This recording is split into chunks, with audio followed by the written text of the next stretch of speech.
इंदौर के पूरी तरह से अनलॉक होने के साथ ही शनिवार को जनप्रतिनिधियों, कलेक्टर ने सामाजिक प्रबुद्धजनों और शिक्षाविदों के साथ चर्चा की, जिसमें कोरोना से बचाव और लोगों को जागरूक करने के संबंध में कई जरूरी सुझाव प्रबुद्धजनों और शिक्षाविदों ने दिए। इनमें महत्वपूर्ण सुझाव को जल्द अमल में लाया जाएगा। देखिए यह खास रिपोर्ट।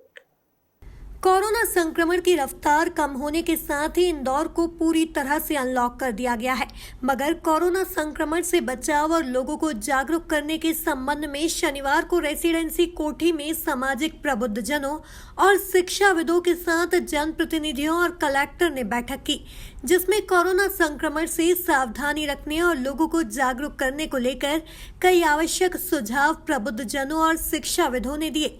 इस बैठक में कैबिनेट मंत्री तुलसी सिलावट, सांसद शंकर लालवानी, भाजपा नगर अध्यक्ष गौरव रंडीवे, कलेक्टर मनीष सिंह, अतिरिक्त महाधिवक्ता पुष्पमित्र भार्गव, पद्मश्री जनक पलटा, कुलपति डॉक्टर रेणु जैन सहित कई लोग उपस्थित रहे।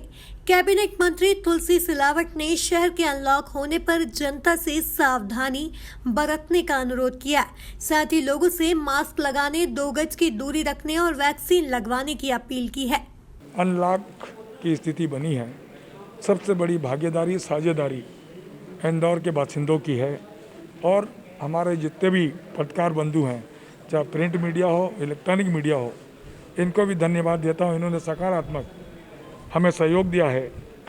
पर जिस प्रकार से ये महामारी, ये कोविड, ये चुनौती, ये आपदा हम सबके सामने थी, हमने समन्वय के साथ, सामंजस्य के साथ, धैर्य के साथ इसका मुकाबला किया। उसी का नतीजा है कि इंदौर अनलॉक की दिशा में बढ़ रहा है, क्योंकि इंदौर मध्य प्रदेश की आर्थिक राजधानी है और अब चुनौती प्रारंभ हो गई है। मैं मेरे भाइयों और बहनों से, मेरे बेटे और बेटियों से, मेरे तरुण से ये अनुरोध करता हूँ, क्योंकि अब हमें सजग रहना है, जागरूक रहना है और पहली प्राथमिकता जब हम घर से निकलें, मास्क लगाएं और दूरी रखें। और जो इस कोविड का, इस महामारी का, इस आपदा का जो सबसे बड़ा इलाज है, भ्रम मस्त इसको बोल सकते हैं, वैक्सीन लगाना जरूरी है। क्योंकि आप जानते हैं इंदौर जब भी कोई काम करता है, अद्भुत करता है कि वैक्सीन में देश में गुड़गांव पहले नंबर पर और इंदौर द्वितीय स्थान पर 75,000 वैक्सीन लगी है। और इसको हमारा लक्ष्य, हमारी कोशिश, हमारा प्रयास कि 1 लाख तक वैक्सीन हम लगाएं। और मेरा जिस व्यापारी भाइयों से भी अनुरोध है कि खुद भी वैक्सीन लगाएं और जो ग्राहक आए दूरी रखें और मास्क लगाने की अपील करें, ये मेरा अनुरोध है। कलेक्टर मनीष सिंह ने कहा कि जनता को सतर्क रहने की जरूरत है, क्योंकि अभी भी शहर में कोविड का वायरस मौजूद है। उन्होंने वैक्सीन और मास्क लगाने पर जोर दिया है। देखिए, शहर लगभग पूरा खुल चुका है और बहुत ही कम एक्टिविटीज़ हैं। 1% से भी कम एक्टिविटीज़ होंगी जो भी रोकी गई हैं। वो भी धीरे धीरे खुलेंगी सभी। सतर्क रहना होगा सभी को, क्योंकि कोविड का वायरस अभी भी है। अभी भी उसी तरह के स्ट्रेन्स मौजूद हैं शहर में जो एक बार आ चुके हैं। B16172 जो स्ट्रेन वेरिएंट है वो भी आज मौजूद है। नॉर्मल जो सार्स कोविड वायरस है वो भी मौजूद है। इसमें प्रिकॉशंस लेने की बहुत ज़रूरत है। प्रिकॉशंस में 2 चीज़ें बहुत मुख्य हैं। जब भी आप किसी ऐसे भीड़ भाड़ वाले एरिया में जाएं या ऐसी जगह जाएं जहां पर किसी व्यक्ति से 3 फुट के अंदर बात करनी हो आपको, या 4 फुट 5 फुट के अंदर बात करनी हो, 2 गज का जो बोला जाता है, 2 गज के अंदर अगर किसी से ही बात करनी है तो आपका मास्क नाक के ऊपर रहना चाहिए। वो बहुत महत्वपूर्ण है। एक ये बचाव हो सकता है। दूसरा, अगर इलाज की बात करें तो वैक्सीनेशन बहुत इंपॉर्टेंट है।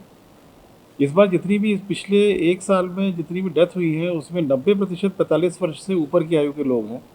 तो हम सबकी जो जिम्मेदारी बनती है कि जो भी 45 वर्ष से ऊपर की आयु के व्यक्ति हैं उनका अनिवार्यता वैक्सीनेशन हो। इसमें परिवार बहुत इंपॉर्टेंट रोल प्ले कर सकता है, बच्चे इंपॉर्टेंट रोल प्ले कर सकते हैं मोटिवेट करने में, समाज के जन, अलग अलग प्रबुद्ध नागरिक भी इसमें कर सकते हैं बहुत इंपॉर्टेंट रोल। मास्क ठीक से पहनना और वैक्सीनेशन कराना, ये 2 बहुत महत्वपूर्ण है।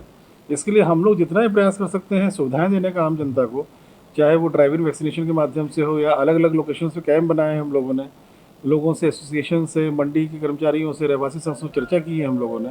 और सभी लोग, चूँकि इंदौर एक जागरूक नागरिकों का शहर है, सब पूरे देश में स्वच्छता के मामले में नंबर 1 है, पूरे विश्व में नाम है स्वच्छता को लेकर के, यहाँ के लोगों की जागरूकता अवेयरनेस के बारे में।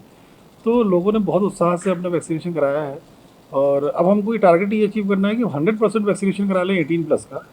तो मेरा सभी यहाँ ज़िले के नागरिकों से अनुरोध है कि जिस प्रकार से अन्य जो हमारे जागरूक नागरिक, जागरूक संगठन, जागरूक संघ ये कार्य कर रहे हैं, उसी प्रकार से सभी लोग अपना सक्रिय योगदान दें वैक्सीनेशन के उसमें, और मास्क ठीक से पहने सब लोग। मास्क उतरा हुआ देखें तो समझाइश दें उसको, ये बहुत महत्वपूर्ण है। अगर 2 चीज़ भी कर लेते हैं तो मेरे ख्याल से 3rd वेव की जो बात होती है उसमें हम डेफिनेटली इस शहर को बचा सकेंगे उसमें। अतिरिक्त महाधिवक्ता पुष्यमित्र भार्गव और पद्मश्री जनक पलटा ने भी बैठक में कई जरूरी सुझाव दिए हैं। पोस्ट कोविड ट्रामा जो है, जिन लोगों ने अपने लोगों को खोया है, उन लोगों को इस संदेश को भेजने के लिए आगे लाना चाहिए कि हमने अपने परिवार के लोगों को चाहे हॉस्पिटल देर से पहुंचने के कारण हुआ हो, समय पर इलाज मिलने के लिए नहीं हुआ हो, तो ऐसे लोगों से भी संदेश दिलवाया जाए कि चाहे अनलॉक हो रहा है, लेकिन कोविड एप्रोप्रिएट बिहेवियर ही कोरोना की तीसरी लहर से हमको बचा सकता है, क्योंकि लहर आएगी ये तय है। समुद्र में अगर लहर उठी है तो वो किनारे तक आएगी। हम अगर ताकत से अपने पाँव रेत में गाड़े रहे तो कोई भी लहर आए हम बचेंगे। आज इस बैठक में आई और मैंने सबसे पहले ये सुझाव दिया है कि अब अनलॉक करना चाहिए सारा शहर, लेकिन शहर के लोग संवेदनशील हों, उनकी सहभागिता ली जाए कि वो पूरा पालन करेंगे प्रोटोकॉल्स का। और मेरे जो मुख्य सुझाव हैं उसमें सबसे पहला ये है कि गांव और शहर के लिए जो भी निर्देश आते हैं वो अलग अलग उनके एरिया में, लोग जब कहते हैं कलेक्टर साहब तो लोगों को लगता है ये इंदौर की बात है, तो गांव के लिए अलग दिशा निर्देश होने चाहिए, शहर के लिए अलग होने चाहिए। और ये जो सारे आपको बातें करनी है, प्रचार प्रसार, ये प्लास्टिक की बोतलें, इससे अभी बरसात के नाले भी रुक जाएंगे, नदियाँ फिर गंदी हो जाएंगी। और दूसरा ये कि ये प्रदूषण से बीमारी केवल इंसानों के नहीं, पशु पक्षी जानवरों के लिए भी होती है। सुपर स्पेशलिटी अस्पताल के अधीक्षक डॉक्टर सुमित शुक्ला ने भी जनता से वैक्सीन लगवाने की अपील की है। तो मैं सब लोगों को यही अपील करना चाहूँगा कि जल्दी से जल्दी वैक्सीनेशन लगा लें। वैक्सीनेशन ही जो है हमें भविष्य में कोरोना से बचाएगा, और ये हम लोगों का सबका एक्सपीरियंस इस वेव में भी देखने को मिला है। वो मरीज़ जिन्होंने वैक्सीनेशन लगाया है वो नगण्य में जो है आईसीयू में गए और 3, 4 दिन, 5 दिन में ठीक होकर घर चले गए। देखा जाए तो शनिवार से जहां इंदौर शहर में अधिकांश गतिविधियां शुरू हो चुकी हैं, लेकिन कोरोना का खतरा अभी भी बना हुआ है, जिसे देखते हुए सामाजिक प्रबुद्धजनों और शिक्षाविदों के साथ बैठक कर सुझाव लिए गए। साथ ही जनप्रतिनिधियों और अधिकारियों ने जनता से कोविड गाइडलाइन का पालन करने और वैक्सीन लगवाने की अपील की है। Bureau report, MP news, Indore.